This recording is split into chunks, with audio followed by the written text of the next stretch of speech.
Bonjour chers amis de Saint-Patrick, de Sainte-Anne et d'ailleurs, et bienvenue à ce 13e dimanche ordinaire. Et ce 13e dimanche ordinaire coïncide avec la fin de ce semi-confinement, parce qu'à partir du 1er juillet, les églises s'ouvrent et nous aurons l'occasion de nous rencontrer. Mais ça ne veut pas dire qu'on va arrêter cette homélie du dimanche auquel on s'est habitué et j'espère qu'on pourra le continuer chaque dimanche pour vous causer, pour parler, pour commenter cette écriture. Alors aujourd'hui, ce sont deux miracles extraordinaires de une jeune fille et une jeune femme. Nous connaissons surtout cette jeune femme qui, depuis 12 ans, elle a des saignements, elle a vu tous les médecins, elle a dépensé son argent et son état s'est empiré. Et dans la foule, dans la grande foule qui suit Jésus,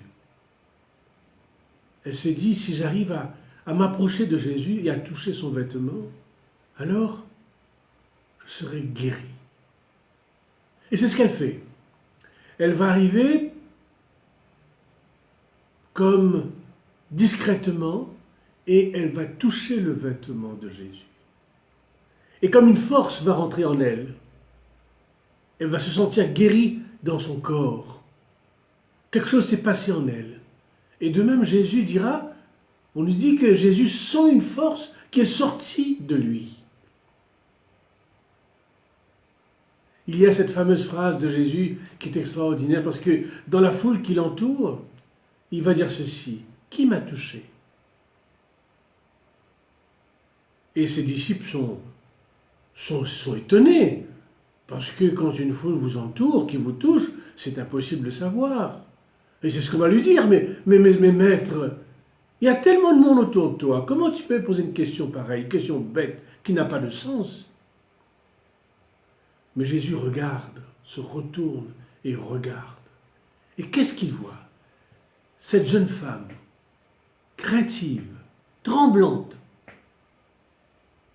Et alors, à ce moment-là, cette femme, elle a vu le regard de Jésus et Jésus a compris que c'était elle. Et la femme va se jeter aux pieds de Jésus. Et il va tout raconter à Jésus. C'est-à-dire que ce qui s'est passé dans sa vie, comment elle a été malade, très malade, comment elle n'a pas pu trouver de guérison, comment elle saigne toujours, comment c'est pour elle, pour sa vie de femme, est complètement finie, qu'elle ne peut pas refaire sa vie, elle ne peut pas se marier, elle ne peut rien faire. Parce que comment vivre une vie normale, comment avoir des enfants quand on saigne et que c'est une vraie hémorragie? Elle a dit toute la vérité à Jésus. Toute la vérité. Et vous savez ce que Jésus lui a dit? Ta foi t'a sauvé. Va en paix et sois guéri. Alors ce qui est très étonnant dans ce miracle, normalement Jésus quand il fait un miracle, il dit une parole.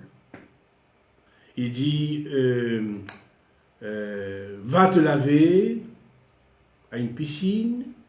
Il prend un aveugle, il l'emmène et il lui dit qu'est-ce que tu vois? Il lui pose la boue sur ses yeux. Au paralytique, il le soulève. À la belle-mère de Pierre, il la soulève. Il y a toujours une parole. Et c'est Jésus qui prend souvent, qui prend presque toujours le devant, l'initiative. Même quand le paralytique descend du toit, que va-t-il se passer? Il va lui dire, mais lève-toi, ou tes péchés sont pardonnés. Une parole. Mais cette fois-ci, c'est la femme qui va faire un geste. Et quel geste? Toucher le vêtement de Jésus. Si seulement je pouvais toucher son vêtement. Le toucher. Alors, Jésus va bien mettre les choses au point. C'est pas de la magie. Attention, ce n'est pas de la magie. Ce n'est pas en touchant le pied, ce n'est pas en touchant le vêtement qui fait guérir. Car Jésus va lui dire, ta foi t'a sauvé. C'est-à-dire, c'est ta confiance en Jésus. C'est croire que Jésus est la source de la vie, de la résurrection. C'est la source de la vie. Voilà ce qu'est Jésus. Il n'est pas venu ici pour nous donner la mort, pour créer la mort, parce que lui-même il l'a subi. Mais il est venu donner la vie. Et c'est ça la foi. La foi que Jésus sauve, qu'il donne la vie. Mais cela s'est passé par un toucher, par un vêtement. C'est-à-dire que si toi tu ne viens pas, si toi tu ne donnes pas ton cœur, si toi tu ne donnes pas ta main, tes yeux, tes pieds, eh bien tu n'auras rien. Le miracle ne peut pas se faire. Le miracle se fait. La puissance agit quand l'autre tend la main, quand l'autre touche le vêtement, quand l'autre cherche les yeux de Jésus, comme Zachée, qui monte et qui cherche les yeux, le regard de Jésus. Voilà ce que c'est que la foi. La foi, c'est un toucher. La foi, c'est une émotion. C'est une parole qu'on donne à Jésus. Oui, Jésus, guéris-moi. Viens me guérir. Parce que cette femme a tout raconté à Jésus. Toute sa vie. Alors, il en est de même dans le second miracle. Ce qui est de même, c'est-à-dire que quelque chose s'est passé. Le chef de la synagogue vient dire que ce n'est pas... On voit ces personnes qui viennent dire ce n'est pas nécessaire de déranger le maître. Non, le maître se laisse déranger. Parce que qu'est-ce qu'il dira de la mort? Il dit c'est un sommeil. Elle dort.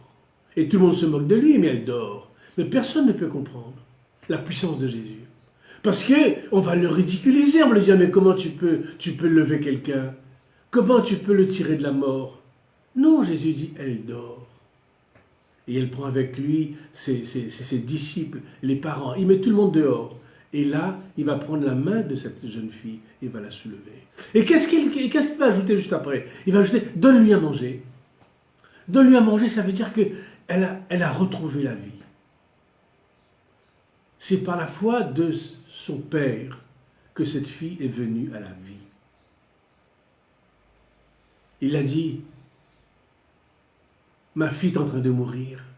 Il va peut-être mourir dans les secondes qui suivent. Viens lui imposer les mains. Et ici, c'est bien un geste que Jésus va faire. Mais ce geste est possible, et a été possible à cause de la foi du papa. Je sais que les papas ont beaucoup de foi. Et même dans la maladie des enfants, la foi des parents soutient l'enfant. Même si l'enfant ne peut pas, même si l'enfant dort, mais la foi du papa, de la maman, soutient l'enfant. Donc ici, il ne s'agit pas de miracle, il ne s'agit pas de magie. Le miracle n'est pas une magie, c'est une relation. C'est toucher un vêtement, c'est demander à Jésus une parole, c'est demander, c'est lui dire, ma fille est malade, elle est en train de mourir. Voilà ce à quoi nous sommes appelés aujourd'hui. À reconnaître la puissance de Jésus, cette puissance. La puissance. Une puissance qui sort de lui pour aller toucher cette jeune femme. La puissance de Jésus à travers la foi du papa. Seigneur, oui, à chaque fois nous devrions le dire, Seigneur, donne-nous la foi. Donne-nous la foi pour que l'autre trouve la guérison. Laisse-moi toucher ton vêtement pour que je sois guéri. Hier, justement, à la messe, dans un témoignage, cette jeune femme qui dit « Mais j'ai touché le vêtement de Jésus. J'ai touché son vêtement et il m'a guéri. » Alors à vous tous, je vous souhaite de passer un bon dimanche et on se retrouve donc en dehors du confinement partiel, bien sûr, à l'église, mais on va se retrouver. Et donc on vous donnera au fur et à mesure, cette semaine, on vous donnera le communiqué que l'évêché va nous donner, ben on va vous le transmettre, on vous dira comment faire. mais nous serons heureux de vous retrouver, de célébrer avec vous, car c'est vrai, nous avons vécu de grands moments. Le confinement était très dur, mais c'était de grands moments de partage, de prière, de communication autrement, mais de communication. Alors n'oubliez pas d'acheter votre vie catholique, parce que vous trouverez dans la vie catholique je fais un commentaire de tout l'évangile du mois de juillet. Et je crois qu'au mois d'août, cela va apparaître dans une petite fascicule, dans un petit livret, les commentaires du dimanche. Donc n'oubliez pas d'acheter votre vie catholique. Alors à vous tous vraiment, vraiment, bonne journée et à très bientôt.